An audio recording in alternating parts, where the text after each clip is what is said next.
Tu sais que McGonagall avait eu une vie amoureuse? Et c'était pas une histoire super heureuse. Il y a un certain nombre de choses que je voudrais dire. Pour le contexte, il faut savoir que Minerva vient d'une famille de sang mêlés à une époque où le ministère est très strict sur le fait de cacher la magie aux Moldus. Pour vivre avec son père, sa mère a totalement renoncé à la magie et lui a caché pendant des années les aptitudes exceptionnelles de leurs enfants. Elle finira par lui avouer la vérité, mais ce long mensonge brisera la complicité du couple. J'ai bien peur que ce ne soit la fin. À la fin de ses études à Poudlard, Minerva fait la connaissance de Dougal MacGregor, un beau moldu, intelligent et drôle, fils d'un fermier du village de ses parents.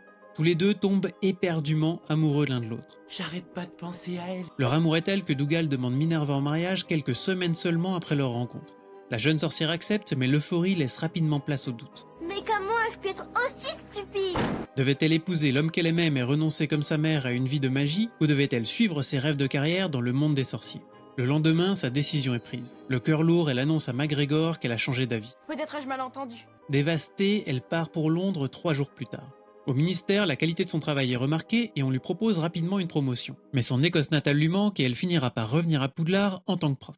À la bonne heure. Au bout de quelques années, elle apprend le mariage de Dougal. C'est un choc pour la sorcière, toujours éprise de son moldu. Albus la soutient dans cette épreuve et c'est le début d'une grande amitié entre les deux professeurs. Dumbledore vous l'a certainement dit.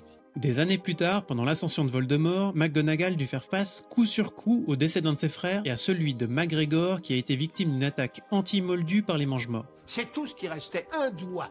C'est une nouvelle fois une terrible souffrance pour la sorcière. Mais elle finit par surpasser sa peine grâce au soutien de ses amis à Poudlard et à Elphisstone, son ancien patron au ministère avec qui elle a toujours gardé contact. Je suis contente de vous voir. D'ailleurs, depuis des années, le sorcier persiste à demander Minerva en mariage régulièrement, même si cette dernière refuse à chaque fois.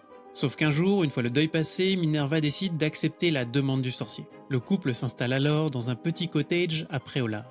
Très charmant. Même si on est loin de la relation passionnelle que Minerva avait avec son premier amour, le couple est heureux et épanoui. Malheureusement, ce bonheur ne dure que 3 ans. Elphisstone meurt en effet tragiquement suite à une morsure de tentacula vénéneuse. Personnellement, ces plantes m'ont toujours fait flipper. Ne supportant pas de rester seule dans la maison du couple, Minerva retourne dans ses quartiers au sein de Poudlard, où elle trouve soutien et réconfort de ses amis et collègues. Pour la prochaine fois, tu préfères Chourave ou Trelawney?